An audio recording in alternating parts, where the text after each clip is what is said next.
Set in a futuristic world where the genetic engineering has become the norm, the movie opens a window to a society where most children's genes are precisely sequenced and modified to eliminate diseases and undesired physical traits before birth. These genetically enhanced children, regarded as valid members of society, have become part of the mainstream, thereby marking a significant advancement in human civilization. However, a fraction of humanity still clings to the old ways, conceiving and giving birth naturally.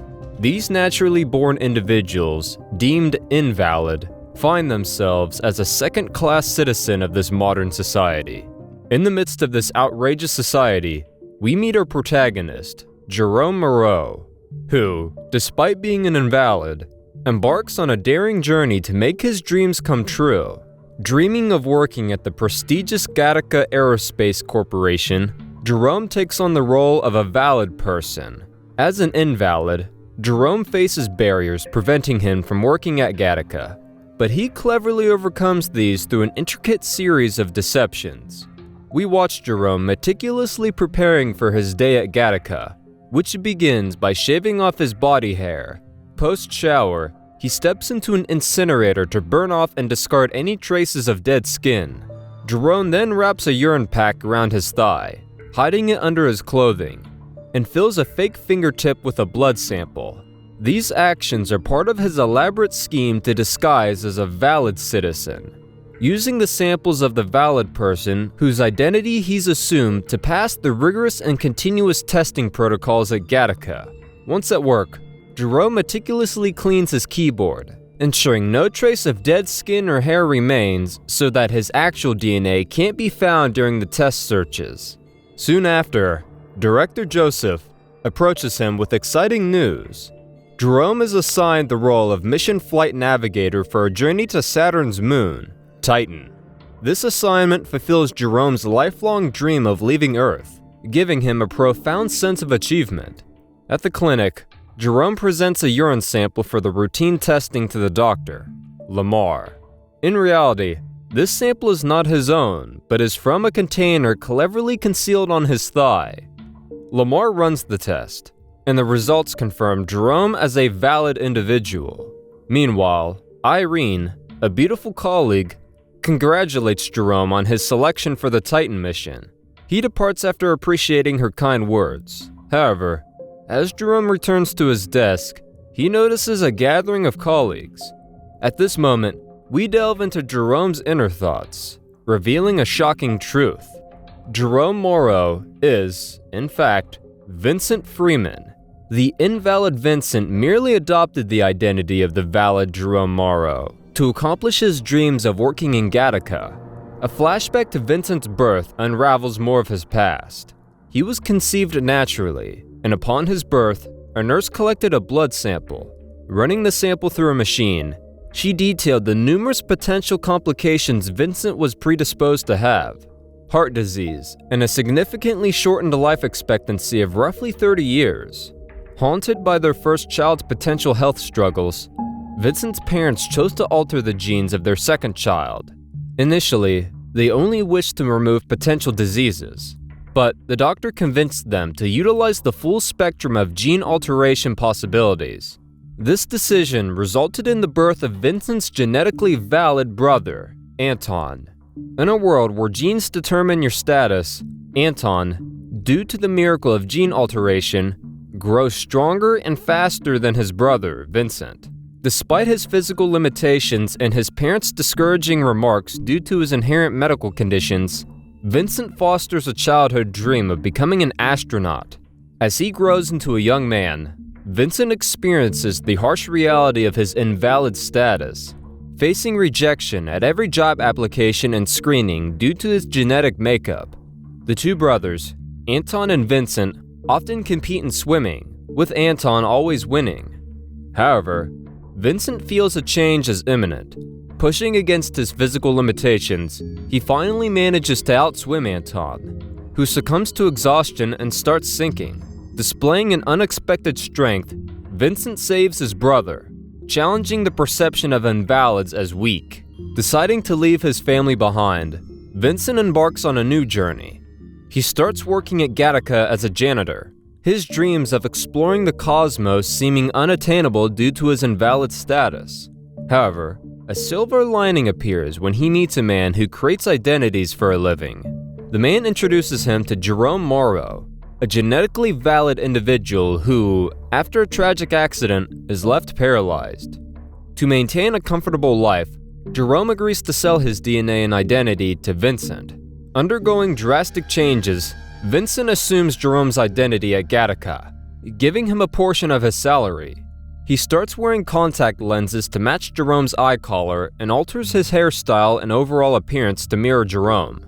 Finally, Vincent undergoes surgery to lengthen his legs, completing his transformation into Jerome.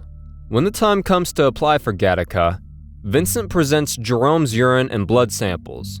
Upon verification of his valid genetic status, he gets accepted.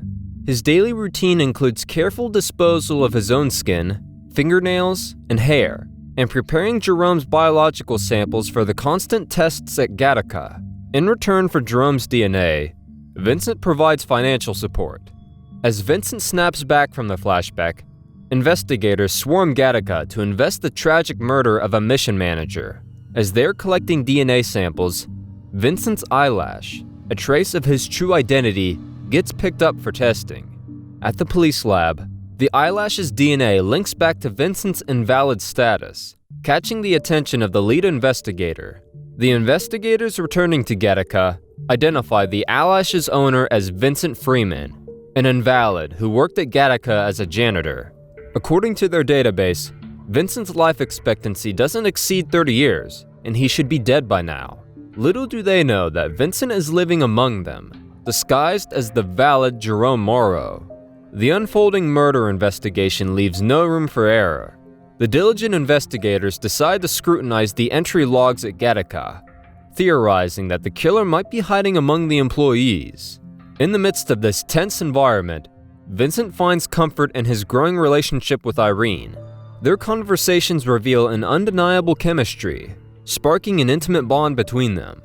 However, Vincent, tormented by the knowledge that the police found his eyelash at the murder scene, confides his fear of being recognized to Jerome. Panicked, he considers fleeing Gattaca to avoid detection. Jerome, however, dismisses Vincent's concerns as paranoia, confidently reassuring him that no one would believe an elite member of their society could be an invalid. One evening, Vincent and Irene venture out for a date. After a captivating piano concert, they drive down a highway, only to encounter a police checkpoint. The checkpoint, a strategic plan set by the head investigator, aims to expose any invalids posing as valids. The police check for contact lenses, a sign of deceptive identity. Vincent swiftly removes his contacts, successfully passing through the checkpoint undetected. Later, Irene leads Vincent to a secret spot, a solar farm where they watch the sunrise together. Despite his compromised vision from removing his contacts, Vincent bravely follows Irene across a road bustling with high-speed vehicles, reinforcing his determination and admiration towards her. Back at the crime lab, the investigators discover another trace of Vincent's DNA on a discarded paper cup. The investigators speculate that Vincent might be hiding in plain sight, working at Gattaca. The head investigator finds this hypothesis implausible, underestimating an invalid's mental capacity and physical stamina to perform at Gattaca's high levels. Nonetheless, the investigators propose blood testing for all Gattaca employees to unmask the imposter. The following day, a nervous Vincent lines up for blood testing. As Dr. Lamar begins the process, Vincent comes prepared with a vial of Jerome's blood. Faking a pain during the blood draw, Vincent quickly swaps the sample vials, ensuring that the sample handed to Lamar is Jerome's blood. Despite the rigorous blood testing, the investigators failed to find any significant leads. Wanting to conduct another test, they face resistance from Director Joseph, who argues that the investigation is causing unnecessary delays. With the launch to Titan scheduled in 2 days, Director Joseph is unwilling to tolerate more interruptions. With no other choice, the investigators are forced to step back, allowing the Gattaca routine to resume. While the tension continues to escalate, Vincent and Irene manage to find pockets of peace in each other's company. During another date, Vincent invites Irene to dance, drawing them closer as they sway to the music. With a bit of frankness, Vincent reveals his lifelong dream to escape Earth. Yet, as his launch approaches, he admits, somewhat ironically, that he's discovered a reason to stay: his flourishing relationship with her. Their intimate moment is abruptly interrupted as the police storm the establishment. Stunned, but quick to react, Vincent pulls Irene towards the back exit. When a cop attempts to block their escape, Vincent confronts him with swift aggression, knocking him unconscious. He quickly escorts Irene to a secluded hideaway. Amidst the chaos, they share a tender moment, crowning in a kiss. After a passionate night together, Vincent wakes in Irene's bed.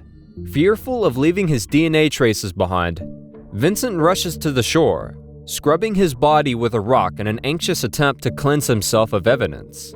Upon returning, Irene notices the scars from Vincent's leg extension surgery. He vaguely attributes them to an accident, and Irene, although possibly suspicious, doesn't push further.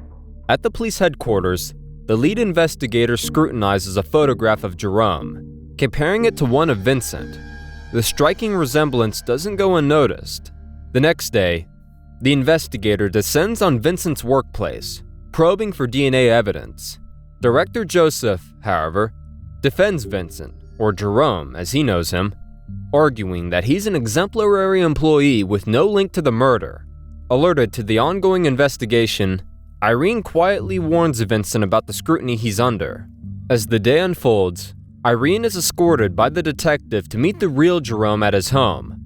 Simultaneously, the investigator examines the murder victim, retrieving saliva from the victim's eye. Alarmed at seeing Irene and the investigator leave together, Vincent urgently alerts Jerome about their imminent arrival.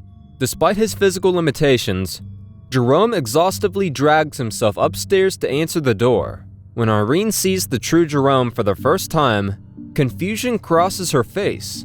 Nevertheless, she manages to maintain her composure, keeping her suspicions to herself for the moment. The investigator proceeds to take a blood sample from Jerome for a DNA analysis. But just as he begins to descend the stairs, a call interrupts him. A suspect has been apprehended. The investigator rushes out, leaving behind a distraught Irene who now knows the truth about the man she's come to care for. Vincent, revealing himself from the shadows, attempts to console her, but Irene is filled with distrust. Finally, Vincent admits his true status as an invalid, confessing that he has defied his predicted lifespan and inherent limitations. Irene, shocked and betrayed, leaves him behind. Meanwhile, at the police arena, Director Joseph has been apprehended. It turns out that the murdered project manager had intended to cancel the flight to Titan, a once-in-70 years opportunity. To preserve the mission schedule, Joseph had taken the drastic measure of eliminating the hindrance. Despite the case closing with the capture of the suspect, the investigator remains unsatisfied, aware that an invalid might still be infiltrating the corporate world unnoticed. That night, Vincent finds the investigator waiting at his desk. As they confront each other, the investigator asks him how Vincent failed to recognize him. The shocking revelation then hits. The investigator is Anton, Vincent's long-lost brother. He informs Vincent about their parents' death, expressing their ignorance about Vincent's survival. Vincent retaliates defensively, accusing Anton of envying the idea that an invalid like him could hold such a high-ranking position. Anton pleads with Vincent to abandon his dishonest activities and return home with him. Vincent, however, fiercely argues that Anton only wishes to see him fail. To settle their rivalry once more, Anton proposes a rematch of their childhood swimming contest. Under the stormy skies, the brothers stands at the shore, ready to challenge each other again. They strip down and plunge into the turbulent waters, swimming further and further away from the safety of land. Anton soon starts to struggle, begging Vincent to stop. But Vincent, driven by determination, continues on. When Anton questions how Vincent managed to get so far in life, Vincent replies that he did so by never doubting himself or hesitating in his actions. A lesson to us all, I guess. Overwhelmed and exhausted, Anton tries to swim back to the shore, but finds himself drowning. Once again, Vincent comes to his rescue, saving Anton from the perilous waters as he did years back. The brothers, united in this harrowing moment, return to the safety of the shore. Not long after, Vincent crosses paths with Irene again. In a moment of quiet understanding, she deduces that Vincent's vision had been impaired on the night they attempted to cross the chaotic street. Despite the inherent danger, Vincent had still chosen to follow her, demonstrating his deep affection. Offering her a strand of his hair for genetic testing, Irene dismisses the need for it, letting the strand flutter away in the wind. This act signifies that she no longer cares about his genetic status, but values him for who he is. Back at their shared home, Jerome informs Vincent that he has left behind an ample amount of his genetic material for Vincent's use upon his return from space. Puzzled by the excessive preparation, Vincent inquires about Jerome's intentions, to which Jerome vaguely hints at embarking on a journey of his own. He expresses gratitude towards Vincent for sharing his life with him. While Vincent had gained Jerome's body, Jerome had found fulfillment living through Vincent's ambitious pursuit of his dream, something that Jerome had missed all his life. The day of Vincent's long-anticipated journey to Titan finally arrives. As he prepares to begin his journey, Lamar, the doctor, informs him about a new protocol requiring passengers to undergo a urine test before the flight. Caught off guard and without a prepared sample of Jerome's urine, Vincent has no choice but to provide his own. The results flag him as an invalid. However, Lamar reveals a surprising secret. His own son, a great admirer of Vincent's, has been deemed genetically inferior and rejected from Gattaca. He admits to having known about Vincent's true identity all along, viewing him as a beacon of hope for all invalids, and choosing to protect his secret. Lamar then overrides the test result, marking Vincent as valid, allowing him to board the spacecraft and await the commencement of the launch. Simultaneously, Jerome makes a grim and powerful sacrifice to ensure the secret of Vincent's stolen identity remains buried. He climbs into the home incinerator, submitting himself to the enveloping flames. His death is a profound act of protection for Vincent, highlighting the deep bond they formed. As the rocket propels into the infinite cosmos, embarking on its mission to Titan, Vincent's dream comes to accomplishment, but through unconventional means. The film ends with a resonant message about resilience, the relentless pursuit of one's dreams, and the power of defying predetermined limitations no matter the odds. Make sure to subscribe and turn on notifications so you can watch more videos like this. And if you would like to give this a watch for yourself and support the movie, we always link it in the description below to save you the trouble. Thanks for watching.